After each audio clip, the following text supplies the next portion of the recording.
안녕하십니까? 반갑습니다.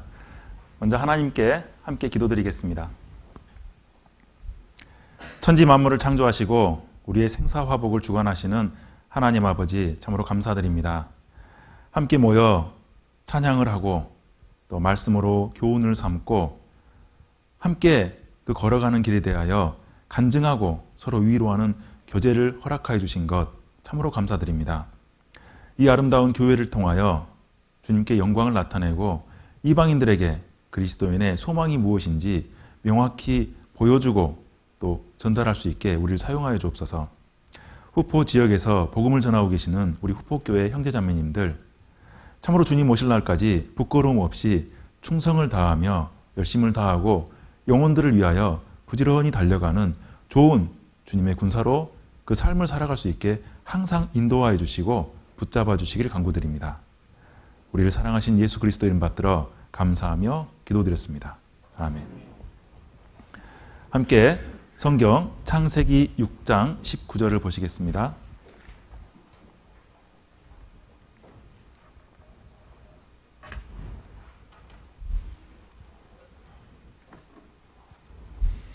창세기 6장 19절입니다.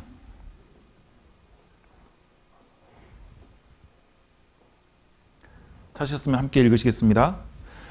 혈육이 있는 모든 생물을 너는 각기 암수 한 쌍씩 방주로 이끌어들여 너와 함께 생명을 보존케 하되. 네. 다시 한번 인사드리겠습니다. 안녕하십니까? 순천교회에서 교제하고 있는 신일선 형제입니다. 후포교회 설교 배정을 받고 사실은 전혀 후포교회에 대해서 알지도 못하고 또 이 지역에 대해서 알지도 못했습니다. 연고도 없고요. 몇 년 전에 이 근처 영덕교회 다녀갔던 적은 있습니다. 그때 기억에 바다가 되게 예쁘고 또 여기 와서 살고 싶고 여기 사시는 분들은 좋겠다, 부럽다 하는 그런 자연 환경을 가진 그런 곳 근처라고만 생각을 했습니다. 그리고 운전하면서 어제 저녁에 교회 도착했는데요. 교회당 건물도 너무나 아름답고 예쁘고 또 생각보다 오랜 역사를 가진 교회라는 것을 알게 됐어요. 늦게까지 바자회 준비하시는 자매님들 얼굴도 뵙고 또 잠깐 또 교제하면서 이곳에서 오랜 세월을 겪으셨고 많은 일들을 또 감당하셨고 충성되이 또 봉사하고 계시고 좋은 분들이 같이 교제하시는 그런 교회 같다라는 생각을 잠깐 했습니다. 오늘은 성경에서 그 노아 시대 방주, 노아가 만든 방주를 통하여 교회의 모형을 좀 살펴보고자 합니다. 지금 읽었던 말씀은 하나님께서 이 노아에게 방주를 만들으라고 말씀하시는데요. 혈육이 있는 모든 생물을 너는 각기 암수 한 쌍씩 방주로 이끌어들여 너와 함께 생명을 보존케 하라라고 했습니다. 이것이 방주의 목적입니다. 사실은 창세기 6장, 7장, 8장까지 노아 홍수 사건 얘기잖아요. 그 노아 홍수 사건을 가장 한마디로 이렇게 딱 줄인다면은 이 구절이라고 할 수 있습니다. 암수 한 쌍씩, 그러니까 앞으로 이 전 세상에서 살아갈 수 있는 모든 조건을 갖춘 암수의 각 동물들을 구원해서 생명을 보존케 하는 것. 즉 방주는 우리의 생명이 구원받는 것이고 또 그 방주를 통하여 생명을 계속 이렇게 보존케 할 수 있는, 즉 우리가 삶을 얻은 구원의 장소이자 또 앞으로도 살아가야 되는 그런 곳이기도 합니다. 방주를 통하여 세상의 구원이 처음으로 딱 전해졌고, 그리고 우리는 또 우리와 세상에 보이는 모든 그런 짐승들은 방주에 탔던 그 생명들의 후손이기도 합니다. 그러니까 너무나 귀한 존재인 거예요. 이것을 잘 준비하고 잘 만들어서 주님의 뜻대로 사용하는 것. 어찌 보면은 방주는 교회의 모형이라고도 할 수 있습니다. 오늘은 그 교회의 모형을 우리 방주를 만들었던 노아를 통해서 한번 쭉 살펴보고자 합니다. 자, 7장 5절을 보실까요? 7장 5절입니다. 함께 읽으시겠습니다. 노아가 여호와께서 자기에게 명하신 대로 다 준행하였더라. 노아는 방주를 만들어 본 적이 없죠. 그리고 비가 왔던 적도 없잖아요. 계시로 또 환상 가운데 말씀으로 그걸 들었습니다. 앞으로 이런 큰 심판이 있을 건데 그것을 피하기 위해서는 이런 것이 필요하다라고 다 말씀하셨어요. 그 당시에 노아와 가족 8명이서 그 큰 배를 만드는 게 결코 쉽지 않았을 겁니다. 애초에 그런 걸 짓겠다고 결심하는 것 자체가 용기죠. 아니 왜 하필 제가 해야 됩니까? 왜 저희 가족이 그 일을 해야 될까요? 다른 사람 시키세요. 하나님, 저기 더 기운 좋고 물질이 더 풍부하고 그런 능력 있고 재주 있는 사람들이 있을 것 같은데 그런 사람 시키세요. 이렇게 할 수도 있는데요. 노아는 순종을 했습니다. 다 준행했다는 것은 자기의 생각이 아니라 하나님이 명령하신 대로 모든 방주의 크기, 방법, 모양, 여러 가지 구조들을 그냥 명령하신 대로. 자, 그런데 이 명령하신 대로 만들다 보니까 무슨 문제가 있었습니까? 노가 없어요. 노를 달 만한 곳도 없고 이 노를 만들으라는 말씀도 없는 겁니다. 이 돛도 없죠. 닷도 없어요. 닷은 여기는 후포 지역이니까 배 구조에 대해서 너무나 잘 아실 거예요. 그러니까 앞으로 나가게 할 수 있는 게 아무것도 없는 겁니다.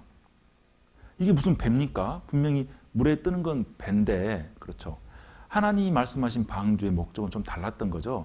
사람들이 생각하는 배는 사람들의 의지대로 열심히 저어가지고 노력해가지고 어디론가 가는 겁니다. 자기가 원하는 곳으로 가는 거예요. 근데 하나님이 명령하신 방주는 그게 아니죠.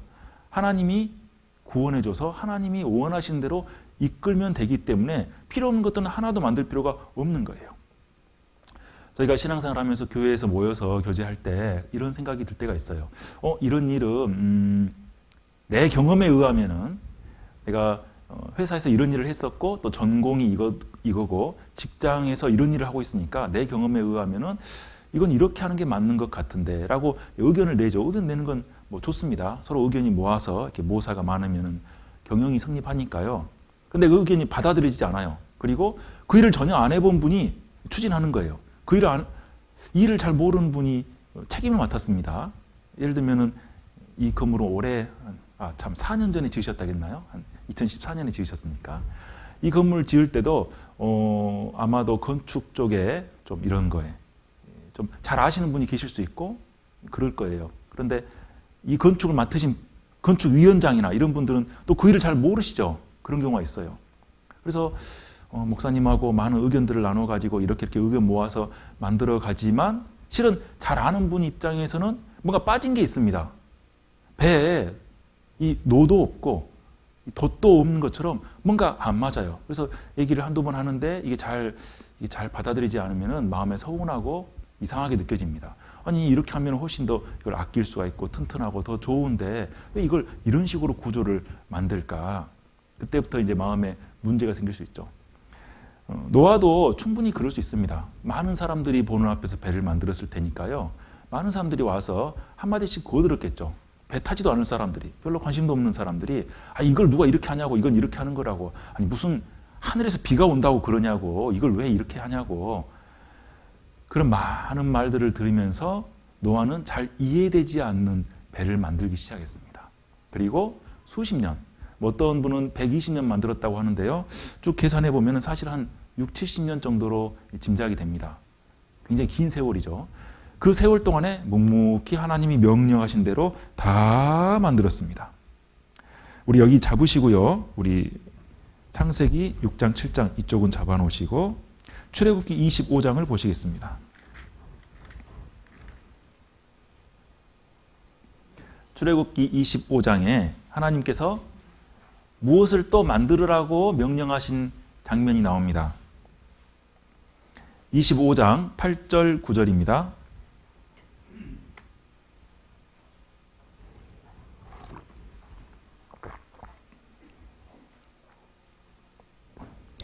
출애굽기 25장 8절 제가 먼저 읽겠습니다. 내가 그들 중에 거할 성소를 그들을 시켜 나를 위하여 짓되, 그 다음 같이 읽겠습니다. 무릇 내가 내게 보이는 대로 장막의 식양과 그 기구의 식양을 따라 지을지니라. 네, 출애굽하고 나서 성막을 만들라고 말씀하시는데요.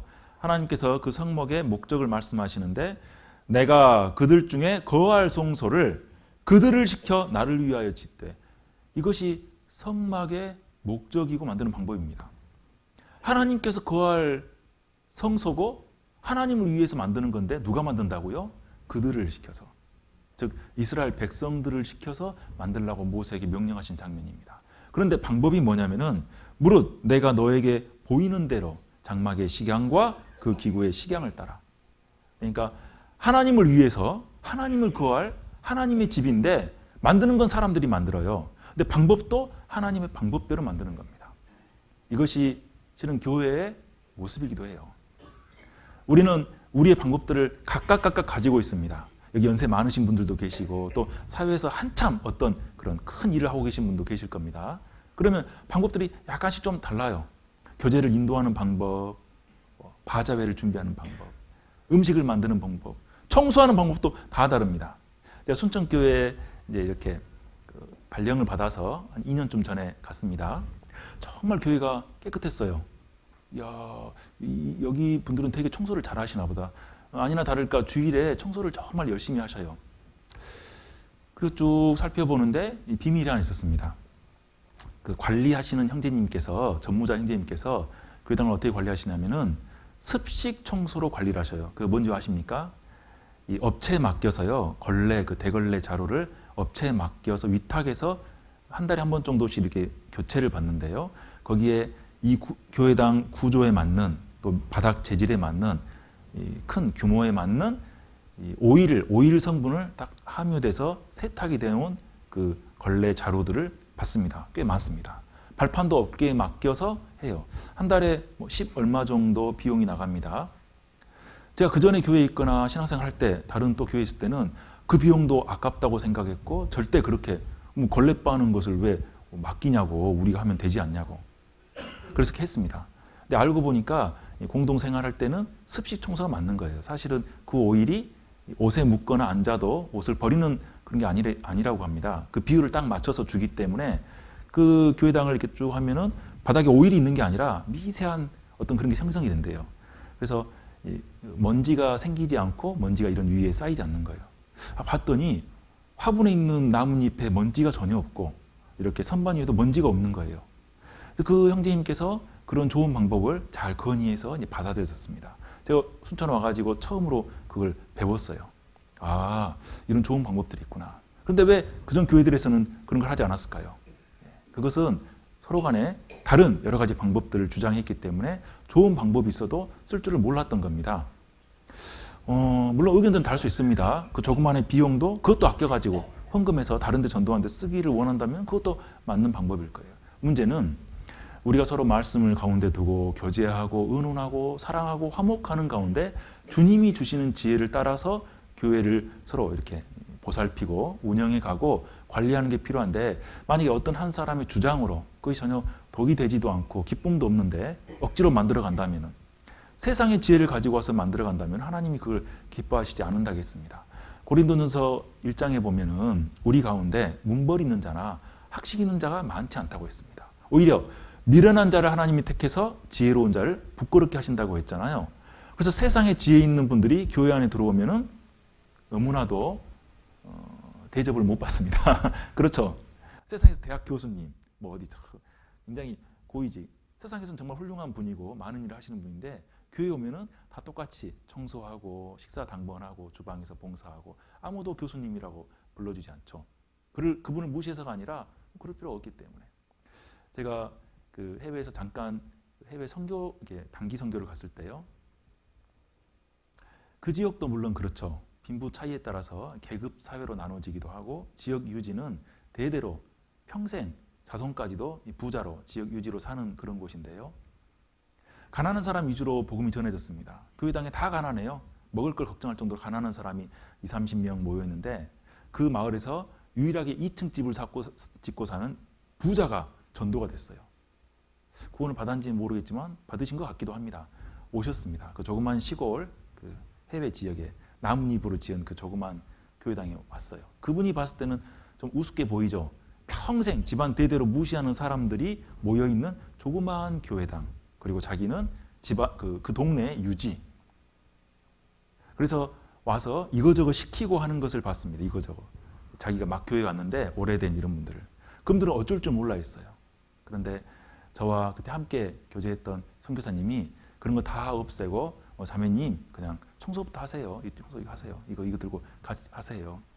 한동안 그분이 고민했지만 나중에 그분의 표정이 바뀌게 됐습니다. 아, 이것이 더 좋은 거구나. 그리고 많은 성도님들의 표정이 바뀌게 됐어요. 아, 그렇지. 하나님 앞에서는 우리가 평등하고 공평한 거구나라는 것을 알게 돼서 나중에는 그 마을에 훨씬 더 복음이 잘 전해지는 그런 것을 보게 됐습니다. 우리가 세상에 누렸던 것들, 지혜 있는 것들을 가지고 교회에 오게 되면요, 반드시 다툼이 생기게 됩니다. 그것은 하나님이 주신 지혜가 아니라 세상적이요 마귀적이라고 했기 때문에 그렇습니다. 노아의 방주는요, 그리고 그 당시에 지었던 성막은 하나님이 하나하나 불러주셨고 하나님의 말씀을 잘 들은 사람이 그걸 기억해서 그대로 만들었기 때문에 그 모양 그대로 잘 완성이 될 수 있었고 또 하나님의 영광을 위해서 쓰일 수가 있었습니다.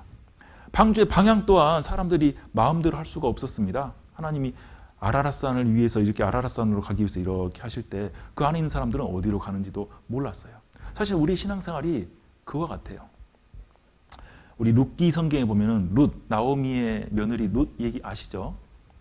남편들이 다 죽었잖아요. 시아버지도 돌아가시고 그래서 예루살렘으로 돌아갑니다. 근데 룻 입장에서는 예루살렘 사람들은 자기 모압 사람을 개처럼 보기 때문에 영원히 여호와의 총에 들어오지 못할 거라고 하나님이 저주를 내린 민족이에요. 그 족속의 며느리로서 그 남편도 없는데 그리고 자기 지분, 그러니까 자기의 기업을 다 팔아버리고 떠나버린 그 시어머니를 따라서 시어머니의 고향으로 돌아간다는 것은 되게 어려운 일이었습니다. 그런데도 어머니 하나님이 나의 하나님이 되고 어머니의 백성이 나의 백성이 된다. 즉 아마 분명히 어머니를 통해서 하나님을 발견했기 때문에 하나님을 섬기는 백성으로 가고자 마음을 먹었는데 가자마자 뭐 했습니까? 이삭 주었잖아요. 실은 이삭 줄 줄 알고 갔습니다. 자기가 모압 땅에 남았으면은 자기 친정 부모님 밑에서 새로운 남편 만나서 행복하게 살 수 있는데 그게 안 될 줄 알고도 예루살렘으로 돌아갔잖아요. 돌아가서 그렇게 하루 벌어 하루 사는 일을 하고 살기로 작정했습니다. 실은 우리는 신앙생활 할 때 앞이 잘 안 보입니다. 노후 대책 그 잘 어려워요.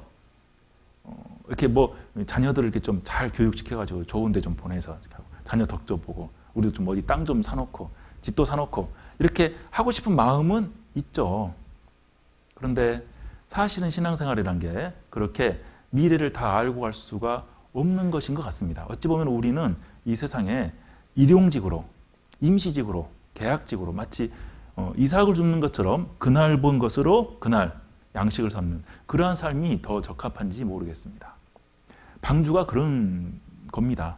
방주가 어디로 갈지 또 정말 이걸 다 만들면 우리는 어떻게 될지 정말 그 비가 그렇게 올지 아마도 많은 두려움과 걱정과 또 하나님을 의지해야지만 가능한 그런 시간들을 노아와 그 가족들은 쭉 보냈습니다. 또한 하나님께서는 노아에게 다른 명령도 하셨는데요. 자, 6장 21절입니다.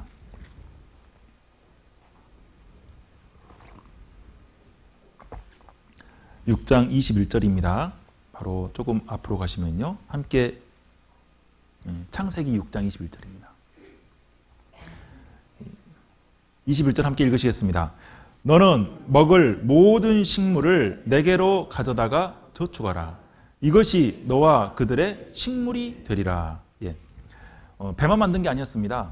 배만 만들고 동물들이 탄 게 아니라요. 실은 뭐 어떤 학자가 계산했다고 하잖아요. 배 동물들의 이 들어가는 크기는 3분의 1 정도 찬다고 뭐 했는데 그게 맞는지는 모르겠습니다. 그렇게 계산이 됩니다. 그럼 3분의 1은 뭘까요? 식물을 저장하는 공간이었습니다. 하나님 그렇게 준비하셨어요. 그러니까 홍수가 한 1년 남짓, 1년 정도 이렇게 그 안에서 살았는데 1년 동안 동물들이 먹을 식량을 준비해야 되는 거예요. 어떤 사람들은 아마도 동면, 그러니까 지구 환경이 갑자기 바뀌어져서 추웠으니까 동물들이 먹지도 않고 그냥 잠만 얌전히 잤을 것이다 라고 하는데요. 식물을 준비하라는 거 보니까 먹었던 게 분명합니다. 먹고 살았던 거예요. 그러니까 노아 입장에서는 그것이 얼마나 갈지는 모르잖아요. 이것이 1년 동안 갇혀 있을지 뭐 2년 동안 갇혀 있을지 아니면 한 달 정도에 끝날지를 모릅니다. 다만 동물들이 들어갈 만한 크기가 있고 그 나머지 공간에는 계속 뭔가를 준비해야 되는 거예요. 우리 신앙생활이 또 그와 같습니다. 우린 주님이 언제 오실지 정확히 몰라요. 그리고 얼마나 열심히 봉사해야 될지, 또 얼마나 열심히 암송을 하고 말씀을 외우고 전도하고 얼마나 많이 희생해야 될지. 우리가 이렇게 예쁜 집을 지었는데 내일 주님 오시면 이게 모든 게 낭비잖아요. 그런데 모르겠습니다. 한 10년 정도 뒤에 오신다면은 더 잘 지을 필요가 있겠죠. 더 크게 지을 필요도 있겠죠. 어느 정도까지 희생해야 될지 우리는 잘 알 수가 없습니다. 예전에 교회에서 이제 건축을 하게 되면은 작정을 하잖아요. 비슷한 분들끼리 이렇게 앉아 있잖아요. 친한 구역장님들끼리 다 이렇게 또 있고, 도장님들도 있고, 다 가족 형편도 대충 알고 이렇게 있는데, 작전 용지가 이렇게 쭉 들어옵니다. 그럼 이거 대체 어느 정도 써야 되는 거야? 눈치가 은근히 봐질 때가 있죠. 어느 정도 이걸 해야 되는 거야? 눈치 보니까 대충 적당한 나이대 비슷하게 봉사하는 그분들이 대충 좀 가이드라인을 주면 좋겠는데, 헌금은 그게 아니잖아요. 이 정도 하면 내가 너무 나 혼자 적게 쓰는 걸까? 아니면 너무 많게 하자니 또 부담스럽고. 제가 고민하다가 그때 건축 그 총 비용, 우리가 갚아야 될 건축 비용에 대체적으로 임원하고 열심히 사는 가정들 따져보니까 한 50가정이 안 되는 것 같았습니다. 가정으로 50가정. 자매님들은 직장 다니는 분들이 많지 않았으니까 가정으로 했을 때 50가정. 나눠봤습니다. 저 한 사람의 몫이 나오더라고요. 깜짝 놀랐습니다. 그걸 왜 계산했을까? 그거 하려면은 그 당시 월급 받아서 이렇게 모아서 10년 이상 계속 아무것도 안 쓰고, 아이들도 안 자라야 돼요. 그때는 학비도 안 들어가야 됩니다. 그냥 지금 모을 수 있는 만큼 아무것도 안 쓰고, 그냥 그동안엔 차도 고장나서는 안 되고 이사도 가서는 안 되고 옷도 살 수 없고, 한 10년은 이 교회에 있어야 되는데, 저는 그 당시에 그 교회에 제가 그렇게 오래 있을 거라 생각을 못 했거든요. 그냥 막 저쪽 경기도로 이사 가서 수중에 가진 돈이 없었기 때문에 가장 가난한 동네, 가장 싼 빌라 어디 정말 이렇게 열 몇 평짜리 들어갔습니다. 그래서 직장 생활이 풀리고 그러면 자연스럽게 그 다음 수수는 좀 어디로 이사 가서 평수를 넓혀가는 거잖아요. 그런데 여기서 앞으로 10년 이상을 살면서 이걸 갚아야 되는 거구나 생각하니까 아찔했어요. 그런데 하나님이 그 마음을 주신 것 같습니다. 내가 이걸 갖기 전에는 못 갈 것 같다. 왠지 그것은 제 역할인 것 같아요. 그래서 하나님 앞에 이제 그런 마음을 가지고 쭉 써냈습니다. 다행히도 갚아졌어요. 또 이렇게 저렇게 해서 갚고, 결국 이제 전도인으로 부름 받고 나서 한 몇 년 만에 마지막 끝까지 다 이제 정리를 해서 계산해 보니까 한 10몇 년 걸렸습니다, 실제로. 하나님 감사합니다. 그때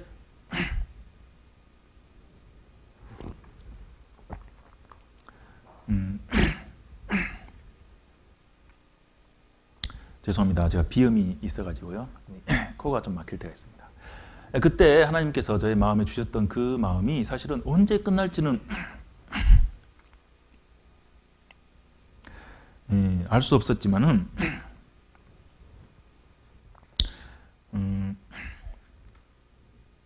그 기간 동안 하나님과 함께 할 수 있었고,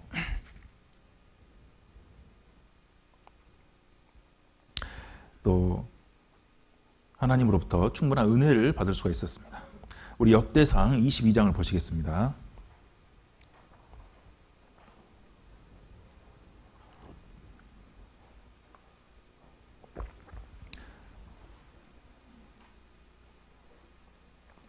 역대상 22장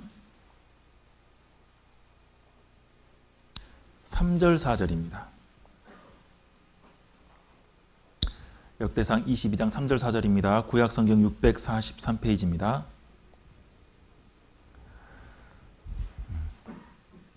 찾으셨으면 함께 읽으시겠습니다. 다윗이 또 문짝 못과 거물 못에 쓸 철을 한없이 준비하고, 또 심이 많아서 중수를 셀 수 없는 놋을 준비하고, 또 백향목을 무수히 준비하였으니, 이는 시돈 사람과 두 사람이 백향목을 다윗에게로 많이 수운하여 왔습니다. 실은 다윗은 그 성전을 건축하도록 허락받지는 못했습니다. 너는 사람을 많이 죽인 군인이었기 때문에 너가 지을 수는 없고 너의 아들 솔로몬이 지을 거라고 하나님께 미리 딱 얘기를 들은 상태입니다. 그런데도 자기 앞에서 그 영광을 볼 수 없는데도 그는 얼마나 필요할지 모르기 때문에 한없이 준비한 거예요. 많이 준비했습니다. 무수히 준비했습니다. 그런 오랜 시간 동안 이렇게 피해 다니는 그러한 방황하고 도망 다니고 많은 어려운 가운데 처했는데도 그 인생 내내 그것을 마음에 두고 준비했던 것 같아요. 그래서 하나님께서 특별히 한없이 셀 수 없게 무수히 준비했다. 그렇죠. 어느 정도 된다고 눈에 보이면 좋겠습니다. 우리도 예를 들면 주님이 한 5년 뒤에 오신다라고 명확하게 한다면 얼마나 편하겠습니까? 정리할 거 정리하고 5년 동안 보니까 밖에 자동차는 충분히 살 수 있으니까 그럼 그 걱정할 필요는 없고 옷도 5년 정도 입을 만큼은 충분하고 집도 더 늘릴 필요도 없고 자녀들 좋은 대학 보내려고 그렇게 애쓸 필요도 없고 그냥 열심히 지금 5년 동안 바짝 전도하고 봉사하고 희생해서 상급을 많이 쌓으면 되겠다라고 모두 생각하실 거예요. 근데 문제는 어떻게 될지 모른다는 거죠. 내일 오실 수도 있고 5년 이후에 오실 수도 있고 10년쯤 될 수도 있고 제가 구원을 이제 저는 어머니 때문에 구원을 좀 일찍 어려서 받았는데요. 그때가 이란 이라크 전쟁이 막 있고 중동이 시끄러울 때였습니다. 그때 금방 주님이 오신다 했어요. 금방 주님이 오실 것 같아서 어린 저를 막 상담하는데 끌고 가가지고 앉혀서 말씀 들으라고 그래서 그때 그 순수한 마음에 쉽게 말씀 듣게 됐습니다. 그때 이후로 금방 주님이 오실 것 같은 일들이 매번 생겼습니다. 또 몇 년 지나면은 또 어디 뭐 걸프전이 터졌다고 또 뭐 하면 뭐가 됐다고. 군대에 있을 때는 이스라엘하고 피에로하고 평화협정을 그때 아라파트가 있을 때 피에로하고 평화협정을 처음으로 맺었습니다. 군대 2등병 때 깜짝 놀랐어요. 나 군대에 있을 때 주님 오시면 안 되는데 내 이렇게 지금 죄 가운데 있고 이렇게 정신을 못 차리고 군생활하고 있는데 여기서 주님 오시면 안 되는데 저는 취직 걱정을 별로 안 했습니다. 금방 주님 오실 것 같아서 취직을 했어요. 전 결혼을 안 할 줄 알았습니다. 금방 주님 오실 것 같아서. 근데 결혼을 또 해야 되더라고요. 결혼을 했습니다. 전 자녀를 뭐 낳기 싫진 않았지만 자녀가 크고 뭐 자녀 공부를 걱정하고 뭐 이런 것을 걱정 안 할 줄 알았어요. 금방 주님 오시니까. 그냥 우리 자녀가 일단 태어났기 때문에 구원만 확실히 받으면 좋겠습니다라고 했는데 지금은 자녀 때문에 기도도 많이 되고 여러 가지 고민 가운데 또 있기도 합니다. 어제는 저희 아들하고 너는 혹시 좋아하는 이상형이 어떠니? 라고 물어보는 단계까지 왔어요. 아직은 멀었지만 그럴 수도 있겠다. 그럴 수도 있겠다. 주님이 오신다고 하는데 자꾸 시간이 갈수록 제 마음이 느슨해지는 걸 느껴요. 나도 조금 예를 들면 노후랄까? 뭐 자녀 교육이랄까? 한 10년, 15년, 20년 뒤에를 좀 생각해야 될까? 이런 혼동스러운 마음이 잠깐 들어올 때가 있습니다. 노아는 어땠을까요? 도대체 식물을 얼마나 준비해야 되는 거야? 언제 비는 오는 거고 그래서 낮에는 배를 만드는데 틈틈이 농사도 지어야 되고 저녁 때는 전도하러 다녔잖아요. 또 문 두드리고 아무도 환영하지 않는데 을을 전파했다 했습니다. 베드로후서 2장에. 그러니까 을을 전파하기 위해서 가서 부지런히 가서 또 조롱받고 무시당하고 멸시하고 집에 와서 슬픔 가운데 자고 아침에 일찍 일어나서 가족들을 마음을 또 추스려서 또 큰 배를 만들고 언제 비는 올지 모르는데 또 농사 또 짓고 정말로 노아는 쉬지 않고 열심히 일했고 한없이 일했고 계속 일했습니다. 하나님께서 노아가 그럴 줄 알고 노아를 부르신 것 같아요. 노아가 언제 결혼했는지 나와 있지는 않지만요. 노아는 세 아들을 500세에 낳았습니다. 그리고 600세 때 비가 왔잖아요. 세 아들을 500세 때 낳았습니다. 그런데 이 창세기 보면요. 노아의 부모들, 그 선친들, 주변 사람들은 대부분 100세 전후로 아들을 낳았어요. 그러니까 100세 전후로 결혼을 한다고 보면 됩니다. 근데 노아는 그러면 왜 500세 가까이 돼서 아마 결혼을 했을 것 같은데 왜 그랬을까요? 그 당시에는 사람들이 사람의 딸들의 아름다움을 보고 자기의 마음에 원하는 자를 모두 아내로 삼던 때입니다. 즉 외모를 보고 마음에 맞는 사람끼리 자유연애를 하고 좋으면 결혼도 하고 뭐 이 사람 저 사람 헤어졌다가 또 만나고 이런 때예요. 그것이 하나님 보시기에 악했기 때문에 이 심판의 시초가 됐습니다. 심판의 어떤 원인이 된 겁니다. 근데 노아는 하나님을 섬겼기 때문에 하나님을 믿는 여자를 기다렸던 것 같아요. 하나님을 정말 이렇게 섬기고 하나님 명령이라면 지킬 만한 여자를 견디다 보니까 500세 돼버린 거예요. 500세. 우리나라 나이로 말하면 한 50세 된 겁니다. 50세. 지금으로 말하면. 50세까지 정말 신실하고 충성된 여인을 기다렸을 것 같아요.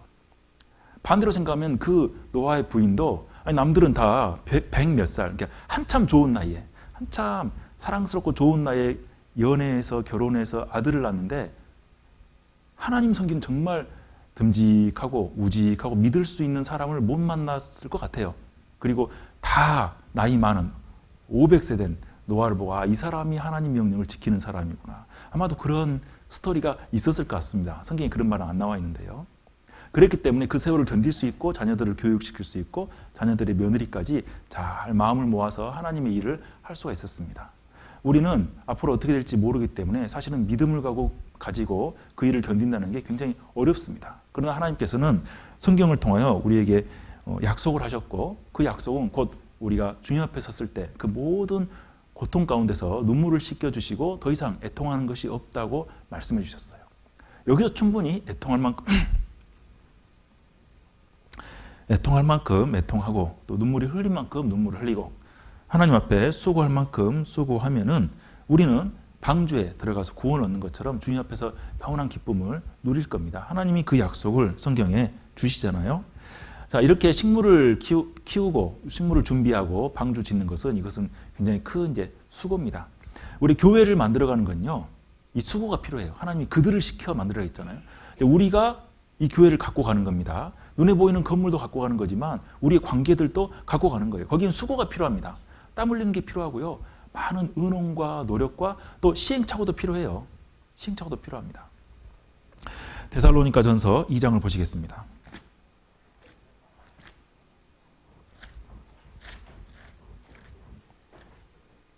데살로니가전서 2장 9절입니다.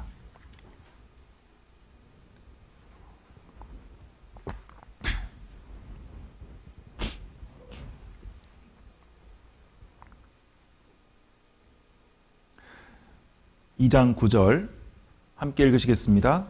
형제들아, 우리의 수고와 애쓴 것을 너희가 기억하리니 너희 아무에게도 누를 끼치지 아니하려고 밤과 낮으로 일하면서 너희에게 하나님의 복음을 전파하노라.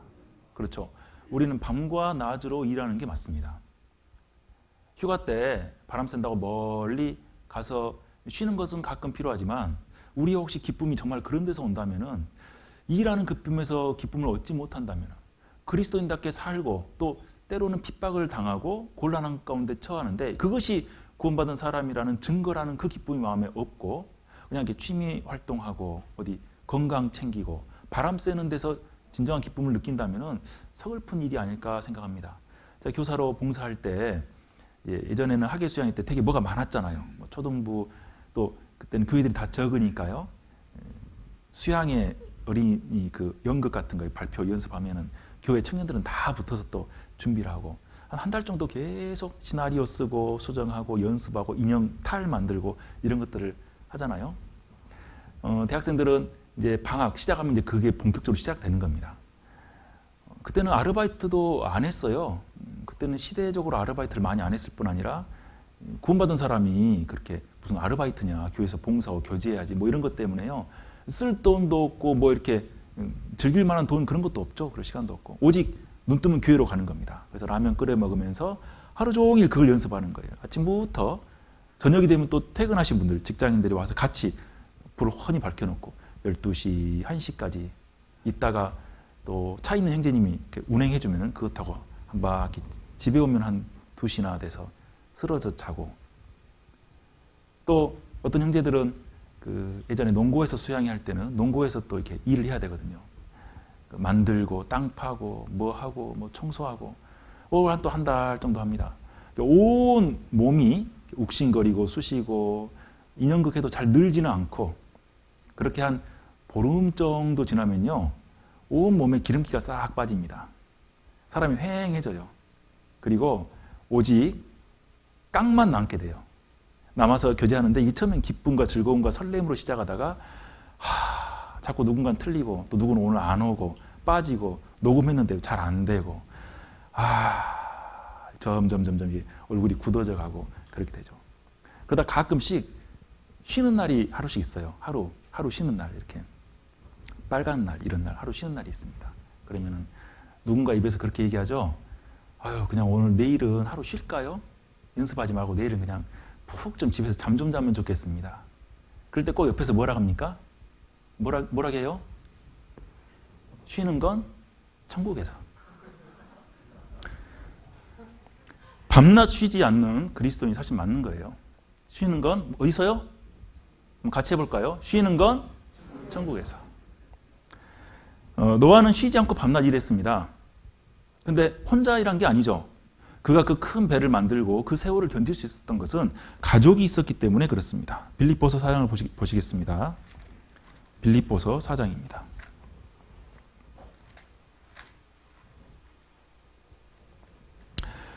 빌립보서 4장 3절입니다.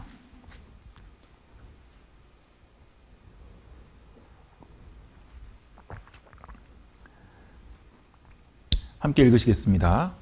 또 참으로 나와 멍에를 같이 앉아 내게 구하노니 복음에 나와 함께 힘쓰던 저 부녀들을 돕고 또한 글레멘드와 그 외 나의 동역자들을 도우라. 그 이름들이 생명책에 있느니라. 예, 그렇죠. 확실하게 구원받고 같은 소망을 가진 그 동역자들이 어려울 때, 그 동역자들이 문제가 있을 때 다른 옆에 있는 도움을 과거에 받았던 형제들이 그들을 도와가면서, 즉 우리는 서로 동역해가면서 도와가면서, 구원받은 부부라면은 부부끼리 동역자겠죠. 형제간들 있다면 형제까지끼리 동역자인 거예요. 부모 자식끼리도 실은 가족에서 구원받았다면은 동역자인 겁니다. 그리고 함께 모인 우리 한 피 바다 한 몸 이룬 형제자매님들은 정말 서로 돕는 역할이죠. 이 동역자라는 것은 꼭 마음이 같아가지고 어떤 일에 대해서 코드가 같고 의견이 같기 때문에 같이 재밌게 일하는 게 동역자가 아닙니다. 서로 전혀 달라요. 취향이 다릅니다. 어떤 분은 게시판을 빨간색으로 하면 좋겠다고 하신 분이 계시고요. 어떤 분은 파란색으로 하면 좋겠다고 하는 분이 계셔요. 전혀 달라요.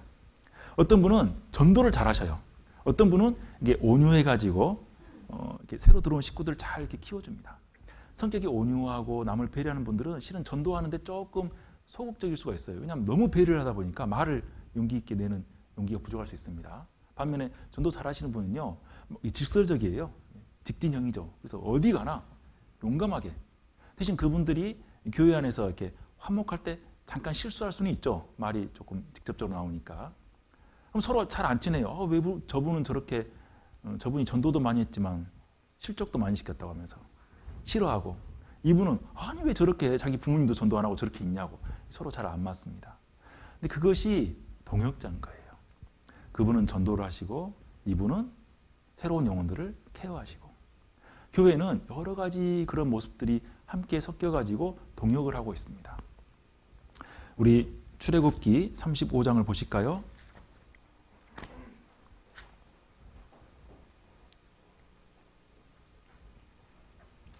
35장 30절입니다.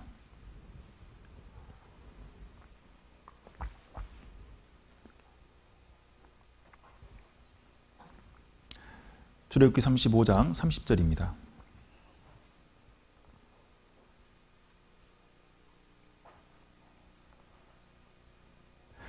모세가 이스라엘 자손에게 이르되 볼지어다 여호와께서 유다 지파 훌의 손자여 우리의 아들인 부살레를 지명하여 부르시고 하나님의 신을 그에게 충만케 하여 지혜와 총명과 지식으로 여러 가지 일을 하시게 하시되. 예. 하나님이 성막을 만든다고 했잖아요. 출애굽기에서. 그래서 성막 만드는 건축 감독으로 부살렐이라는 사람을 지명해서 불렀습니다. 근데 부살렐은 어떤 사람이냐면요, 나중에 이 35장부터 40장까지 쭉 읽어보면은 부살렐이 하나님이 명령하신 대로 무엇을 만들었고 그 표현이 18번 이상 나옵니다. 나중에 저 뒤에 성경에서도 1000년쯤 지난 뒤에 부살렐이 만든 물두멍이라는 표현이 나옵니다. 그러니까 부살렐은 하나님이 시킨 대로 만들었다라고 돼 있는데, 문제는 부살렐이 그걸 직접 만들었냐? 그게 아닌 거예요. 34절입니다. 또 그와 단지파 아히사막의 아들 오홀리압을 감동시키사 가르치게 하시며 지혜로운 마음을 그들에게 충만케 하사 여러 가지 일을 하게 하시되 조각하는 일과 공교로운 일과 라고 했습니다. 38장 보실까요?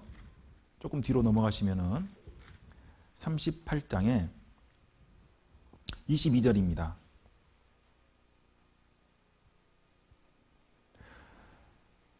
(38장) 22절입니다.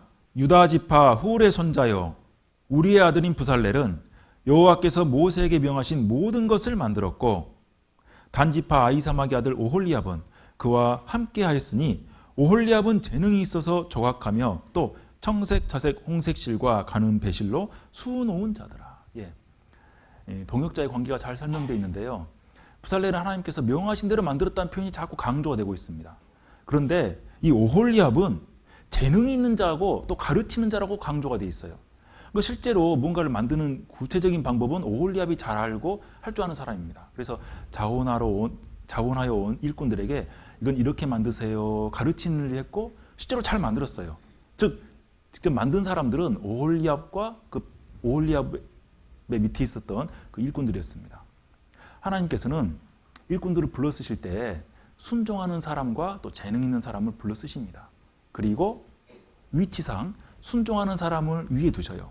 먼저 부르셔서 건축 감독을 삼고 재능 있는 사람은 그 밑에 둬서 역할을 나누게 했습니다. 오홀리압이 만약에 재능이 있는데 건축 감독을 세워놓으면 이것이 하나님이 주신 재능과 지혜인지 본인의 지혜인지 알 수가 없고 하나님 영광이 가지 않기 때문에 이렇게 반대로 주신 거예요. 부살렐은 나름대로 당황했을 수도 있습니다. 이 사람 잘하잖아요. 이 사람 시키세요. 오형제가 훨씬 재능이 있습니다. 그 사람 잘 가르치고 능력이 있어요. 저는 잘할 줄 모릅니다. 백성들도 아마 그렇게 생각할 수 있습니다. 아이고 성막 부형제가 뭘 할 줄 아냐고 오형제가 잘하니까 오형제 아니 누가 이런 걸 이렇게 짓냐고. 우리가 400년 동안 건물 짓다 온 사람들인데 요거 한 20m짜리밖에 안 되는 조그만 이 나무 건물 이런 걸 이거 금방 한다고. 이건 이렇게 하는 게 아니라고. 누가 건물 맨 위에 저 보기 흉한 물개 가죽으로 덮어놓냐고. 예쁜 금으로 덮어야지. 이런 의견들이 많이 나올 거예요. 그리고 이성적으로는 그 말이 다 맞을 겁니다. 오홀리압은 그걸 알고 있습니다. 그렇죠. 재능이 있기 때문에. 그런데 오홀리압이 뭐 어떻게 했냐면은 38장에 23절에 단 지파 아히사막의 아들 오홀리압은 그와 함께 하였으니. 그렇죠. 재능이 있는 오홀리압이 동역자로서의 위치를 잘 지켰다라고 나와 있습니다. 이 동역자는요. 하나님 먼저 부르신 사람과 함께 하는 거예요. 우리 후포교회도 혹시 구역에 구역장님이 계시고 부구역장님이 계십니까? 총무님, 구역 총무님? 함께 하는 겁니다. 구역에 총무님이 계신 이유는 구역장님과 함께 하라고 있는 거예요. 구역장님이 나이가 더 어릴 수도 있고 경험이 적을 수도 있고 구원받은 지가 얼마 안 될 수도 있습니다. 그러나 하나님 구역장으로 세우셨다면 구역 총무님은 구역장님과 뜻을 함께 하는 겁니다. 조총무님은 조장님과 뜻을 함께 하는 거예요.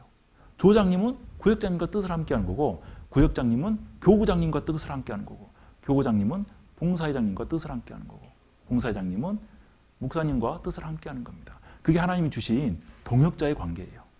제가 이제 형제로 있을 때 규모가 크지 않은 교회에 있었기 때문에 구역장을 갑자기 하게 됐습니다. 봉사에 올라온 지 1년 만에 그러니까 35쯤 됐을까? 35, 6 그때 구역장을 하게 됐어요. 저희 구역에는 저보다 나이가 다 많았습니다. 청년 한두 사람 빼놓고는 다 어르신들과 50대 자매님들, 40대 자매님들이었어요. 다 저보다 나이가 많아요. 당황했습니다. 제가 그 일을 할 수 있을까요? 저는 청년에 있다가 지금 봉사에 온 지 얼마 안 되는데 어떻게 그 일을 제가 합니까? 그런데 그 하는 동안에 너무나 감사했던 게 저보다 나이가 훨씬 많은 50대 조장님이 제 얘기에 무조건 찬성했습니다. 구역장님 어떻게 할까요? 그거였어요. 다른 거 없었습니다. 어르신들이 항상 저 볼 때마다 아이고 구역장님, 아이고 우리 구역장님.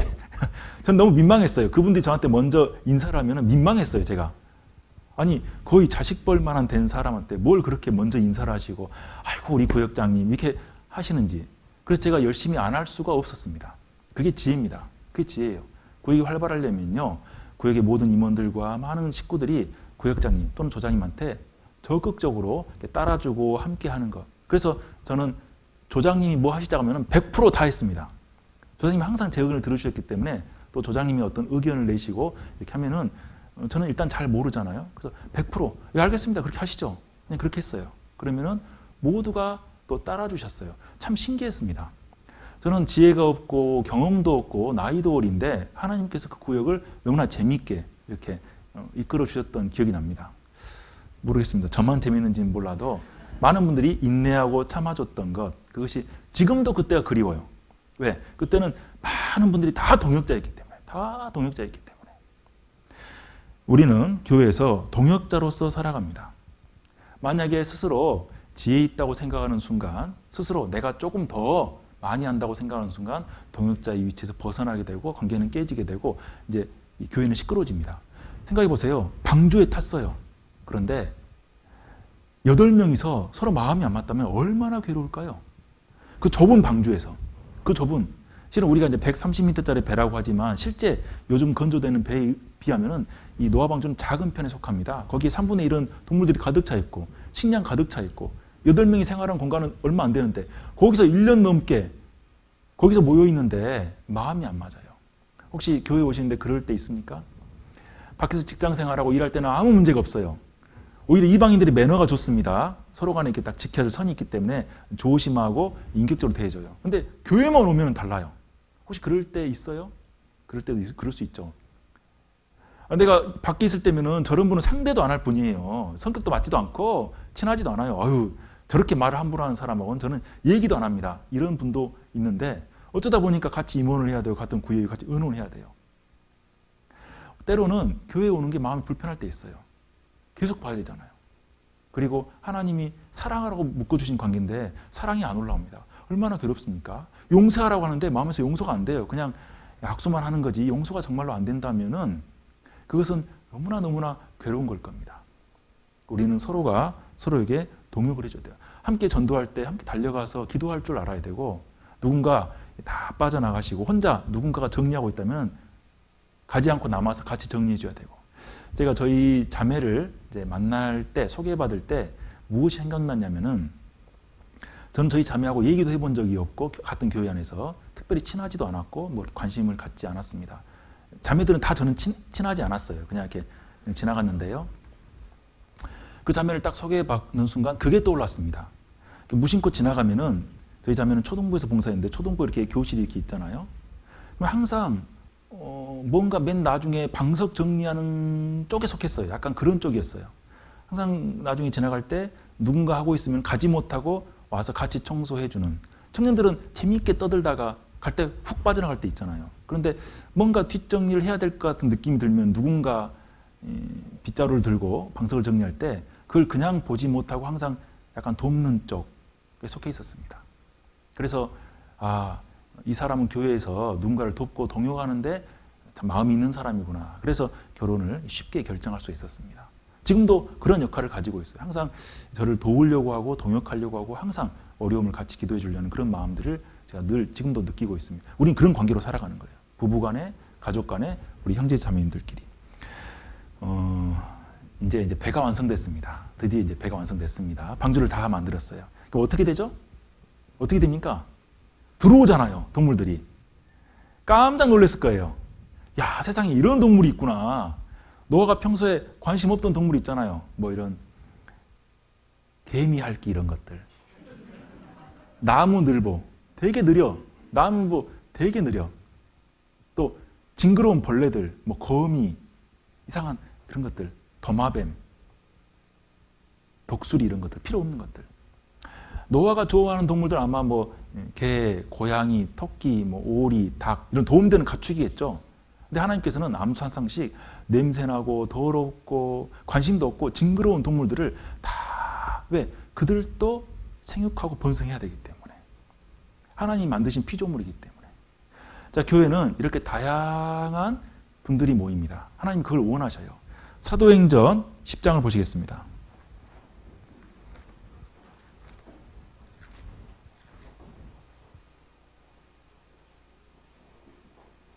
사도행전 10장입니다.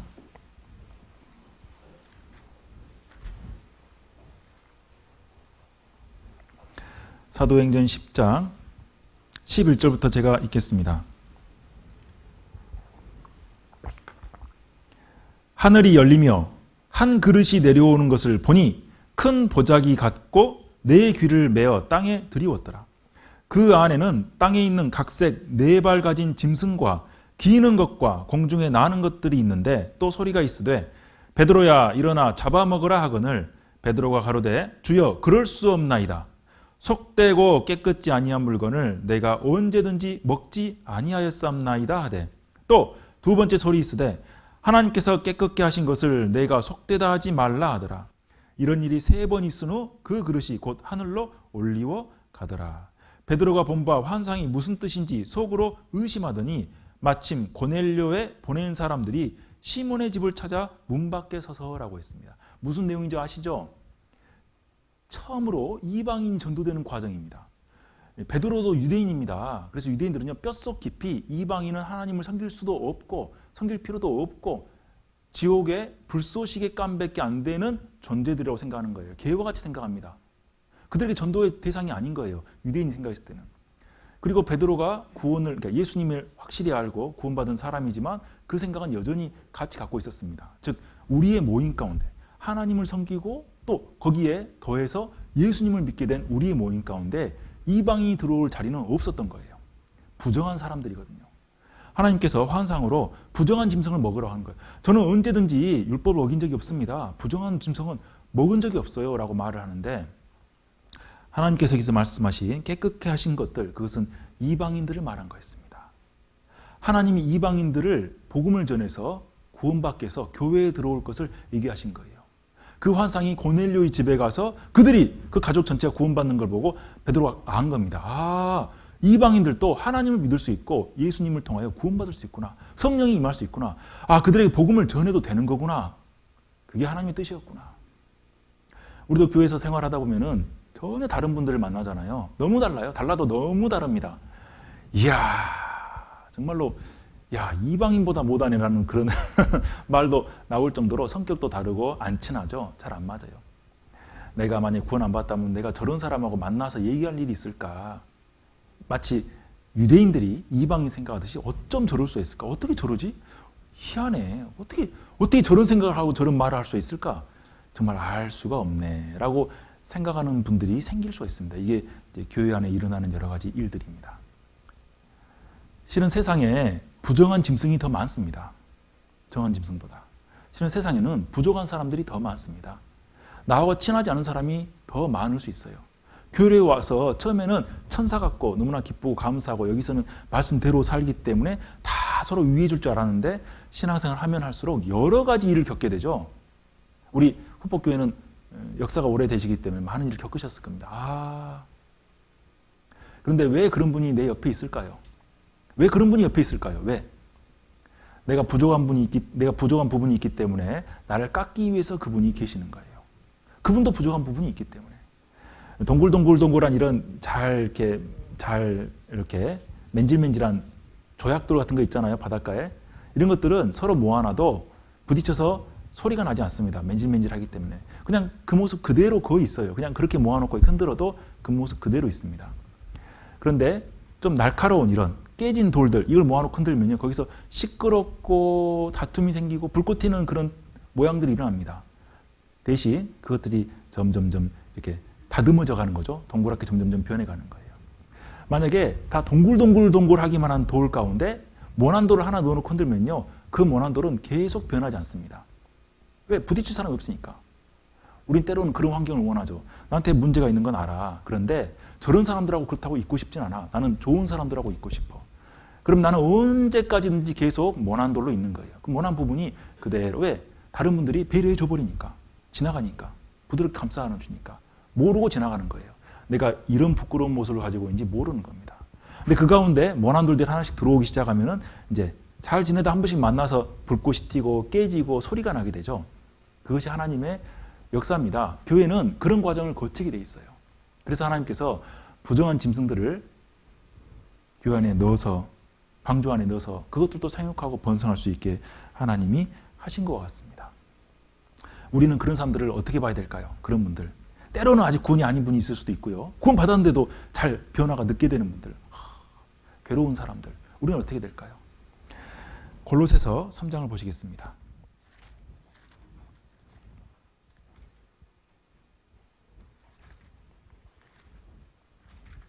골로새서 3장 13절입니다.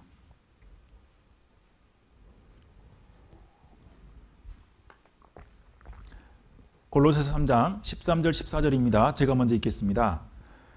누가 네게 혐의가 있거든 서로 용납하여 피차 용서하되 주께서 너희를 용서하신 것과 같이 너희도 그리하라. 14절 함께 읽겠습니다. 이 모든 것 위에 사랑을 더하라. 이는 온전하게 매는 띠니라. 그렇죠. 우리가 사랑하는 마음으로 누군가를 조금 용서해주고 기다려주고 봐 넘겨줄 때 이것이 우리를 온전하게 매는 띠입니다. 우린 자칫 착각할 수 있는데요. 그 사람이 그 잘못을 바꿔야지만 내가 그 사람 좀 지적해서 아니면은 좀 이렇게 바꿔서 누구한테 좀 이렇게 혼이 나서 아니면은 목사님이 혼내가지고 그 사람 좀 바꿔주면 좋겠어요. 그 못된 버릇 좀 바꾸면 좋겠습니다. 그럼 우리 교회가 온전해질 것 같아요. 그게 아니고요. 그 부족한 사람들을 우리가 감싸 안아주고 그 위에 사랑을 더할 때 교회가 온전해집니다. 아직 부족한 부분이 그대로 있지만 왜? 나도 부족하니까요. 나도 부족하니까 다른 분들이 나를 이렇게 감싸 안아줄 때 나도 그들을 감싸 안아주고 그것이 하나님 앞에 온전하다라고 말씀하시는 거예요. 실은 우리는 주님 앞에 갈 때까지 불완전합니다. 교회는 물론 성장해가고 믿음도 성장해가고 점점 다듬어 가는 건 사실이지만 우리의 부족한 것이 그대로 있습니다. 그래서 주님 오시는 날 우리는 호련히 변화하는 거예요. 변할 필요가 있는 겁니다. 이렇게 모나고 성질도 괴팍하고 마음속에 미워하고 고집을 꺾지 않는 모습들이 정말 신령한 몸으로 그때 가서 변하는 거예요.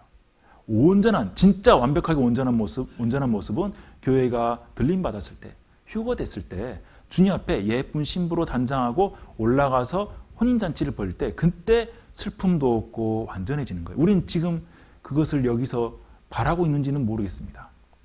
우리가 그걸 바랄수록 마음에 사실은 실망도 크고 어려움도 있어요. 물론 그렇게 되면 좋겠지만 부족한 것들 노아는요 그 냄새나고 더러운 짐승들 좋아하지도 않고 가까이 가기도 싫어요. 그런데 어떻게 했습니까?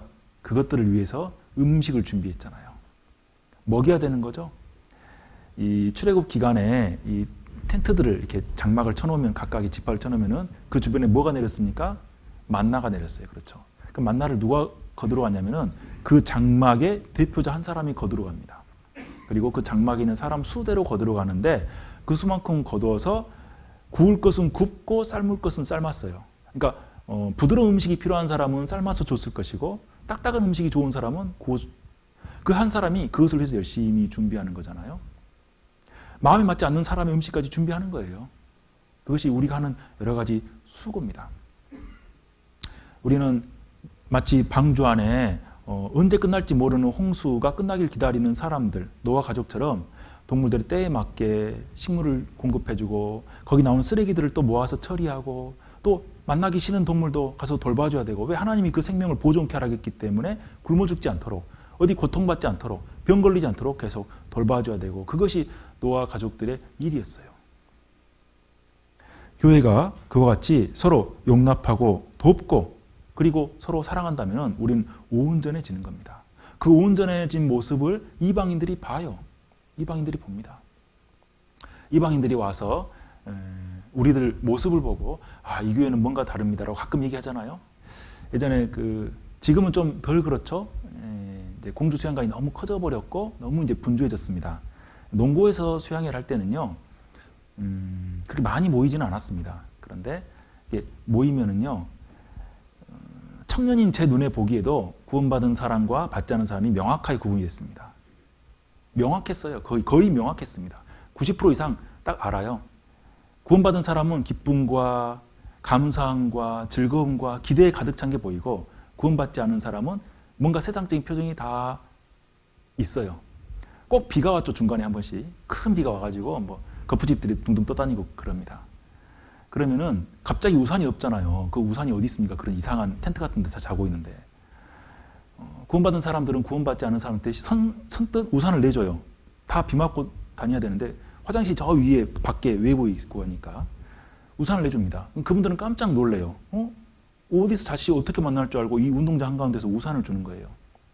구원받은 사람들은 모두 같은 마음이었고 다 그렇게 했습니다. 그분들이 거기 와서 불편함 가운데도 거의 대부분의 분들이 구원을 받거나 마음의 변화가 돼서 돌아간 이유는 구원받은 사람들의 그 모든 온전한 모습, 밥 적게 밥 많게 줄이 두 줄 있잖아요. 밥도 하루에 2번밖에 안 주는데 운동장 가로질러서 길게 때 앞에서 줄 서 있어요. 근데 구원받지 않은 분들은 막 앞으로 양보해 주는 거예요. 앞으로 가서 식사하시라고. 밥 많게 드시라고.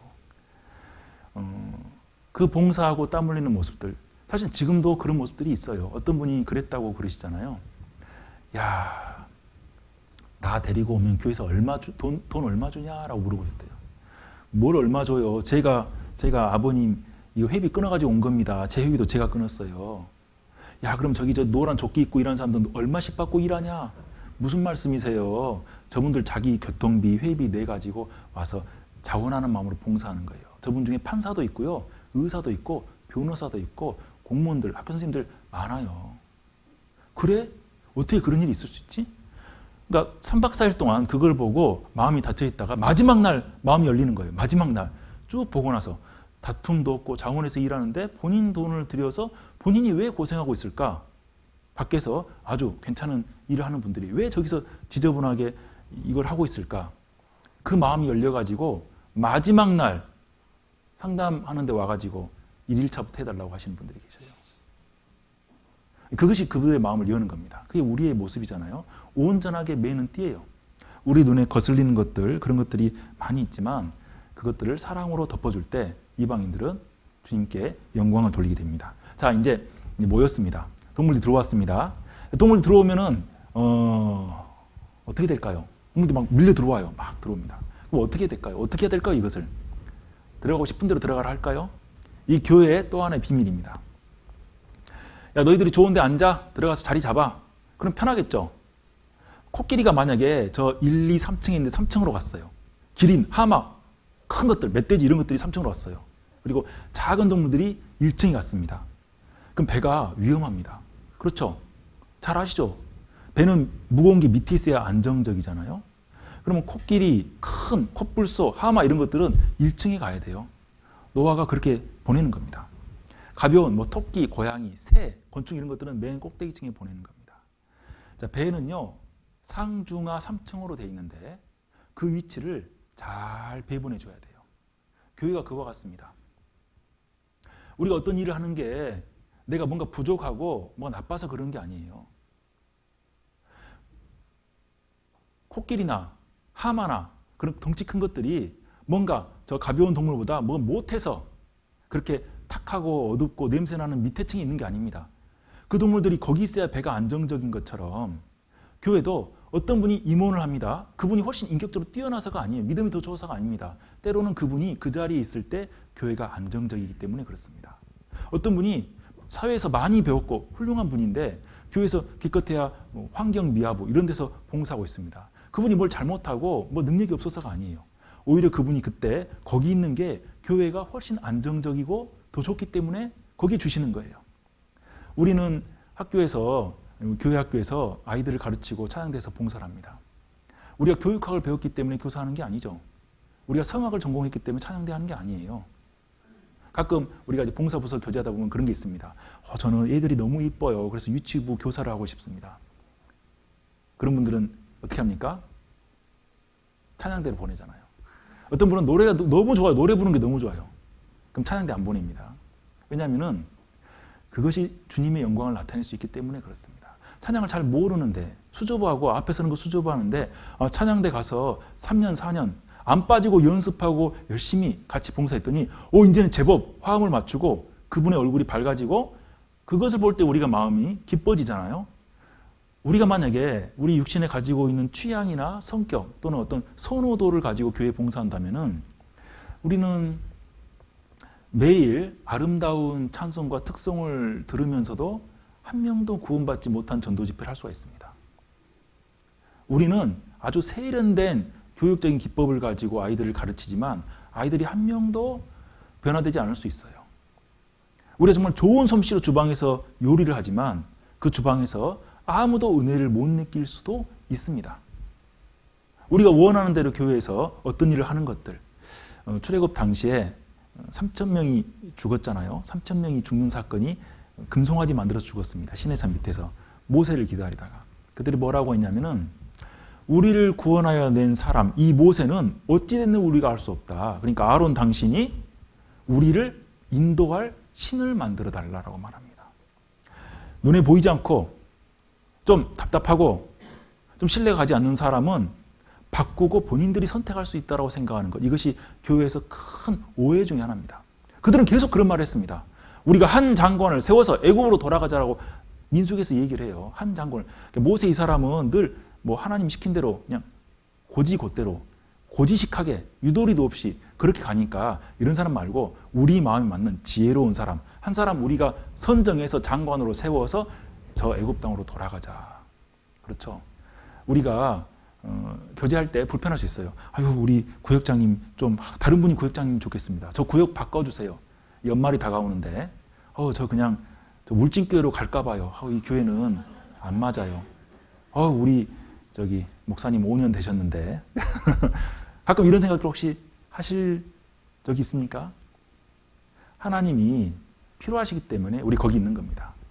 그게 그때는 너무나 괴롭고 부끄럽고 창피하고 마음이 쓰리지만 하나님이 우리를 성장시켜주는 과정 가운데 있는 거예요. 그래서 교회에서는요, 내가 하고 싶은 것, 내가 원하는 것, 뭐 그것은 이제 얘기할 수는 있겠지만 그것보다는 하나님께서 주시는 것을 순종하는 게 훨씬 성장하고 빨리 하나님의 기쁨을 더 맛보는 그런 길입니다.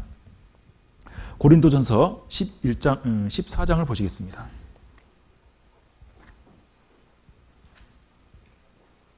고린도전서 14장 33절입니다.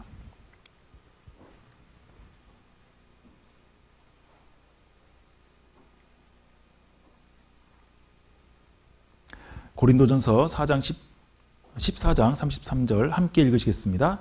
하나님은 어지러움의 하나님이 아니시오 오직 화평의 하나님이시니라.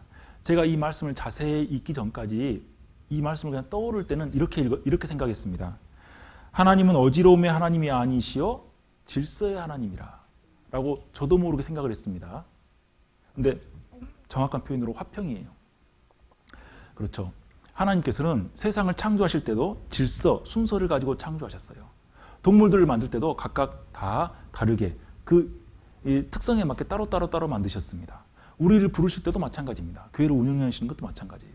질서가 있는 곳에 화평이 있어요. 그래서 교회 안에는요, 마치 상중하, 삼층 그것이 더 낮고 못하고 우열에 의해 가리는 게 아니라 하나님이 뜻하시는 바대로 질서를 가지고 운영이 됩니다. 물론 그 질서에 잘 순종하는 사람은 비록 맨 밑에 질서에 있는 것처럼 느껴질지라도 하나님께 올라가서 더 큰 상을 받습니다. 이 앞에 좀 넘어가서 11장을 보시겠습니다. 11장 3절입니다. 자, 교회 안에 질서 중에 첫 번째 11장 3절입니다. 그러나 나는 너희가 알기를 원하노니, 그 다음에 함께 읽겠습니다. 각 남자의 머리는 그리스도요 여자의 머리는 남자요 그리스도의 머리는 하나님이시라. 그렇죠. 여자의 위에 남자가 있고 남자의 위에 예수님이 계시고 예수님이 위에 하나님이 계시고, 실제로 교회 안에 상하 질서가 존재합니다. 구원받았으니까 다 평등한 거 아닙니까? 물론 서로 그러한 마음으로 돌아보고 누군가 이렇게 우쭐한 마음이 돼서는 안 되겠죠. 그러나 하나님께서는요, 질서를 명확히 주셨는데 첫 번째로 이 남자와 여자 간의 질서가 있어요. 가끔 이제 나이가 좀 있으신 분들 50대 이렇게 좀 되시면은 농담으로 이렇게 하십니다. 농담으로. 실제는 그렇게 안 하시겠지만 농담으로 형제님들, 보통 세상에서도 남자분들이 아유, 나이 먹을수록 여자 말을 잘 들어야 돼, 집에서. 남자는 점점 가면 아무 힘이 없어. 아직은 젊으니까 모르지. 여자 말을 잘 들어야 돼. 농담으로라도 그리스도인들은 그런 말 안 하는 게 좋습니다. 누추한 말이나 희롱의 말이 적당하지 않습니다. 그것이 부끄러운 거예요. 물론 과거의 예전 우리 한국 사회 그런 가부장적인 조선시대처럼 함부로 군림하고 남자가 함부로 이렇게 무시하고 그건 잘못된 거죠. 사랑의 짝이니까 그래서는 안 됩니다.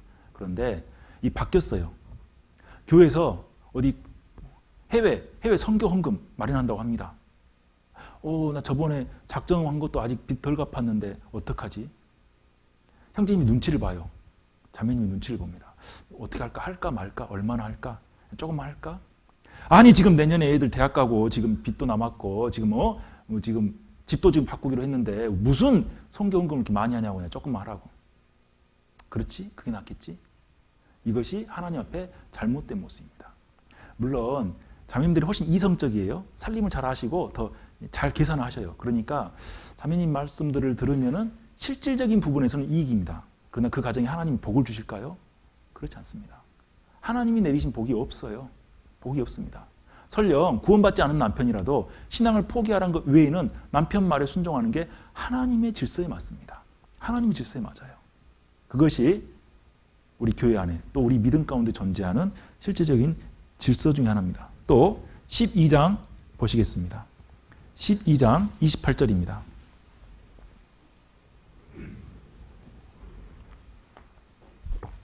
12장 28절입니다. 함께 읽으시겠습니다. 하나님이 교회 중에 볕을 세우셨으니 첫째는 사도요, 둘째는 선지자요, 셋째는 교사요, 그 다음은 능력이요, 그 다음은 병 고치는 은사와 서로 돕는 것과 다스리는 것과 각종 방언을 하는 것이라. 다 사도겠느냐? 다 선지자겠느냐? 다 교사겠느냐? 능력을 행하는 자겠느냐? 네. 하나님께서는요, 선후의 질서도 만들어 오셨습니다. 선후회. 물론 나중된 자가 먼저 되는 그러한 하나님의 또 섭리가 있습니다. 그래서 먼저 된 사람이 그것을 지나치게 누리려고 하면은 하나님께서 아마 시간이 지나면은 나중되게 만드실지도 모르겠습니다. 그런데 우리는요, 이 먼저 된 사람을 존중할 필요가 있습니다. 그래서 교회에서도요, 조금 더 중요해서 하나님이 조금 더 심사숙고해서 이렇게 선택하는 그러한 직분들도 있습니다. 그래서 이렇게 먼저 불렀을 때 그 먼저 부른 사람들은 존중하고 또 이렇게 조심할 필요가 있는 거죠. 그래서 집안에서 동생이 형한테 함부로 행동한다든지 이렇게 무시한다든지 동생이 누나한테 함부로 무시한다든지 이런 것은 실제로 하나님의 질서에도 맞지도 않습니다.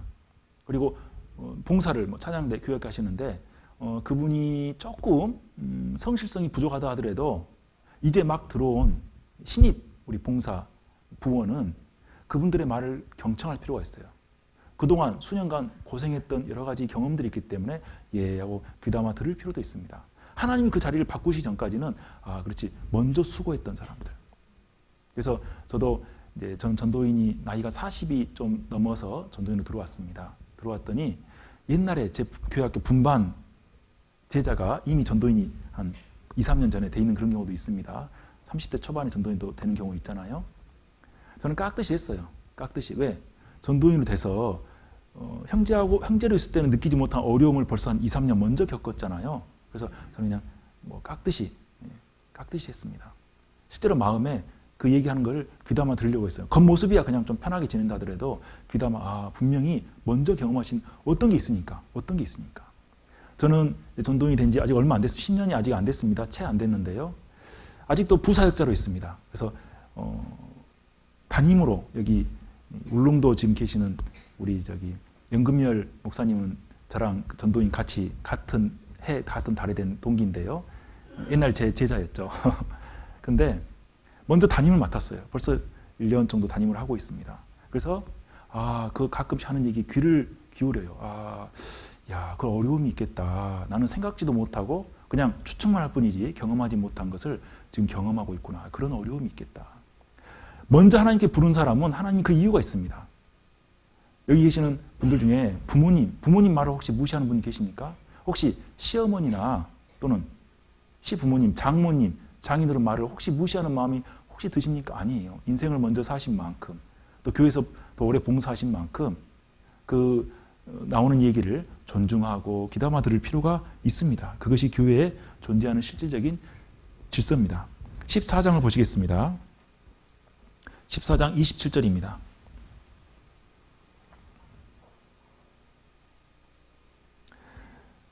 14장 27절입니다. 제가 읽겠습니다. 만일 누가 방언으로 말하거든 두 사람이나 다불과 세 사람이 차설을 따라하고 한 사람이 통역할 것이요. 이 차설한 건 순서란 겁니다. 다불과 그러니까 너무 많이 할 필요 없이 그냥 두세 사람이 이 방언하고 통역하는데 문제는 그 방언 통역도 순서가 있다는 거예요. 교회 안에 어떤 질서가 존재하기 때문에 이 말이 있는 겁니다. 차설을 따라하고 먼저 좀 더 중요한 역할을 하는 사람이 하나님께 받은 계시를 방언하는 거예요. 그리고 그 다음에 하는 건데 문제는 28절에 만일 통역하는 자가 없거든 교회에서는 잠잠하고 자기와 및 하나님께 말할 것이요 예언한 자는 둘이나 셋이나 말하고 다른 이들은 분변할 것이며 만일 곁에 있는 다른 얘기 계시가 있거든 먼저 하던 자는 잠잠할지니라. 예, 물론 차서 순서는 있습니다. 먼저 부르고 뒤에 부르고 나이상의 여러 가지 위치상의 차이는 있는데 먼저 하나님께 세워받았던 사람 말고 그 나중에 세움받은 사람에게 하나님 먼저 계시를 주면은 물론 그 앞에 받은 사람은 이제는 조용할 때라는 거예요. 이제는 조용할 때라는 거예요. 구역장님을 오랫동안 하셨어요.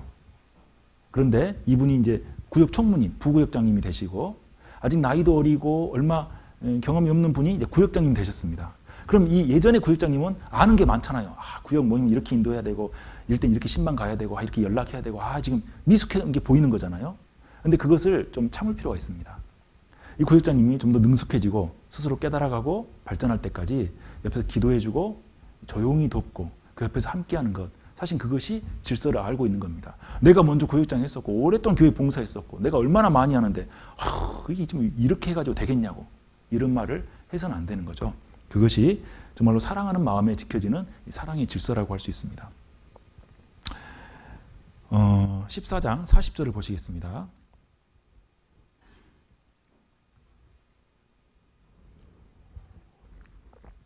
(40절) 함께 읽으시겠습니다.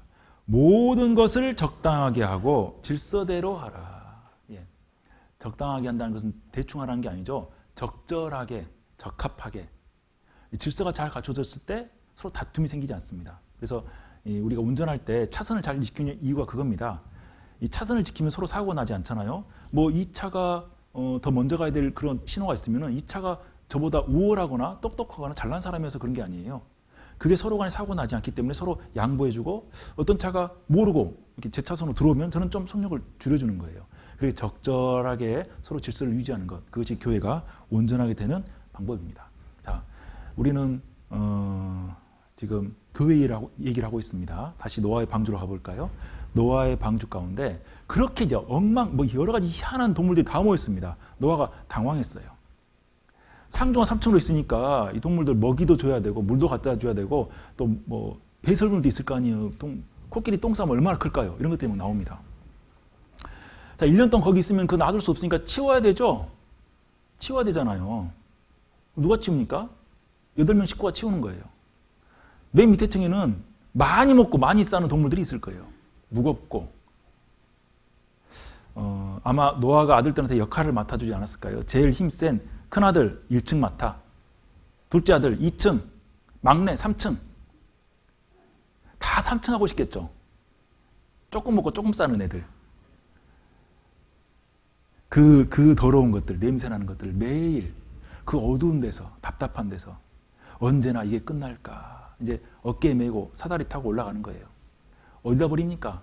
그 방주에서 버릴 때는 저 맨 위에 있는 창문밖에 없습니다. 그렇잖아요.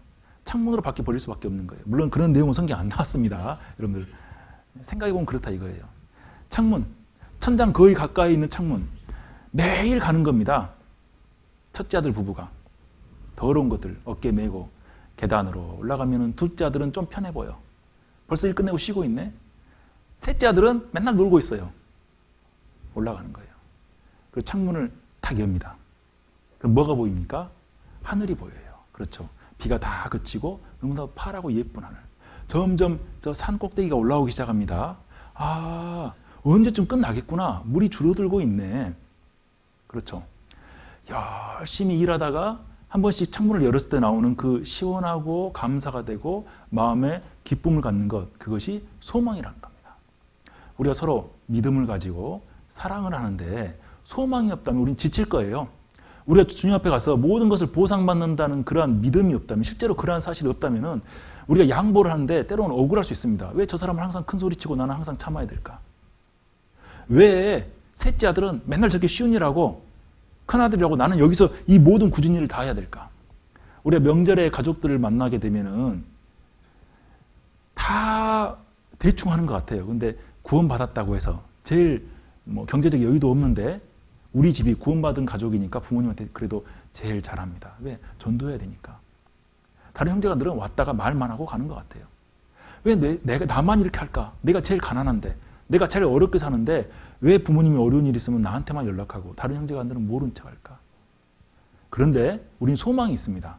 이렇게 해서 우리 부모님이 구원받으시고 형제간들에게 본이 돼서 결국은 복음이 들어가고 주님 앞에 영광받는 것, 상급받는 것, 영원히 떳떳하게 편안하게 사는 것, 그 소망이 있기 때문에 우린 그 어려움을 견딜 수 있잖아요. 고린도후서 1장을 보시겠습니다.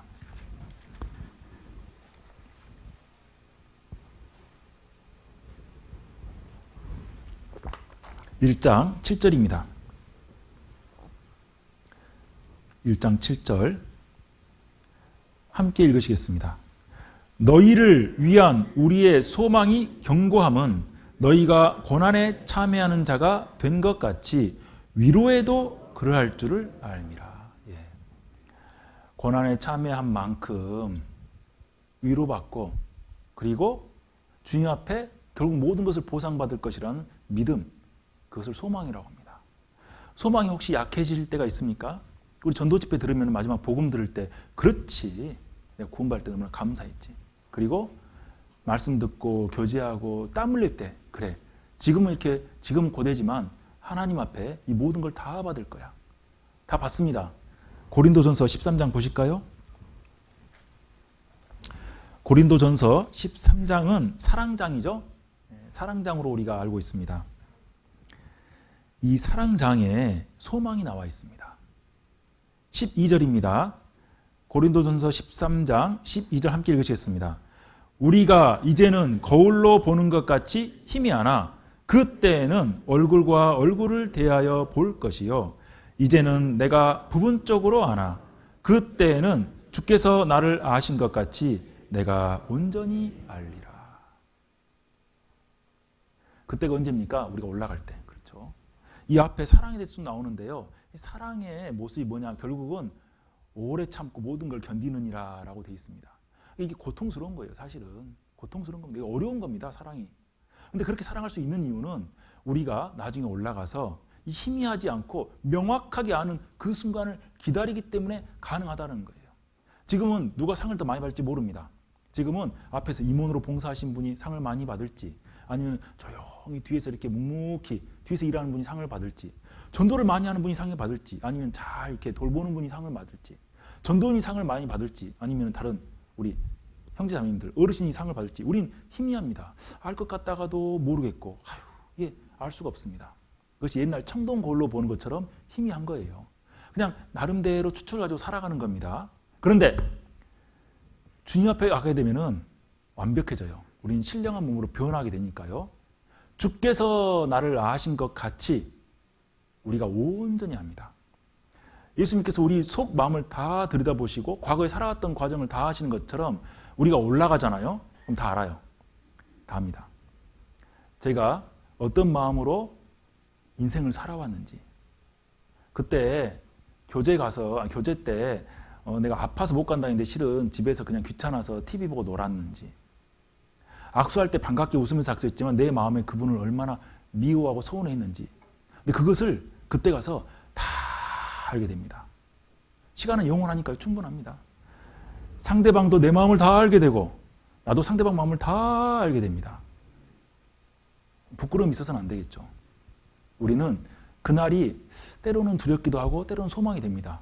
어려움을 잘 이기는 분한테는 정말 기대가 되는 거예요. 그렇죠.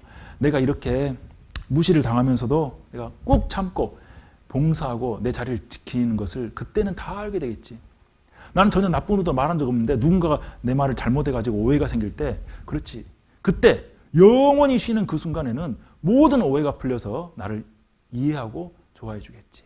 그런 희망이 있는 반면에 내가 부끄러운 일을 몰래 많이 했다면 그때는 나는 어떻게 살지? 영원히? 무슨 얼굴로 살까? 두렵기도 합니다. 우리가 무거운 여러 가지 힘든 일을 가지고 배 꼭대기에 올라가서 창문을 열면서 점점 물이 줄어드는 걸 보면서 이제 밖에 나갈 날을 기대하는 것처럼 이제 마지막은 점점 가까이 오고 있습니다. 지금 세계 정세를 보면요. 정말 성경대로 돼가고 있습니다. 미국이 그럴 줄 어떻게 알았으며 중국이 이렇게 될 줄 어떻게 알았으며 그 주변 나라들이 이렇게 될 줄 아무도 몰랐습니다. 우리가 전도 집회를 들으면서 저도 집회를 하면서도 잘 몰랐던 것을 요즘 정세 보면은 정말 실감을 합니다. 마지막 때가 다 온 만큼 우리의 소망을 굳게 잡을 필요가 있어요. 그것이 우리가 서로 용납하고 화합할 수 있는 힘이 되는 겁니다. 우리 후폭교회 형제자매님들, 이방인들을 향해서도 잘 참으시고, 특별히 우리 한 피 바다 한 몸 이룬 우리 형제자매님들끼리는 정말 가족보다 더 친밀하잖아요. 가족같이 서로 용납하고 사랑하고 쉼 없이 희생해서 주님 오실 날 정말 칭찬만 받을 그러한 생각들을 날마다 하시면 좋겠습니다. 함께 기도하시겠습니다. 주님 감사합니다. 주님께서 우리에게 주신 교회, 너무나도 아름답고 너무나도 귀한 이 교회 가운데서 하나님 말씀을 배우고 형제자매님들을 사랑하는 마음을 키워가며 주님 오실 날을 기다리고 있습니다.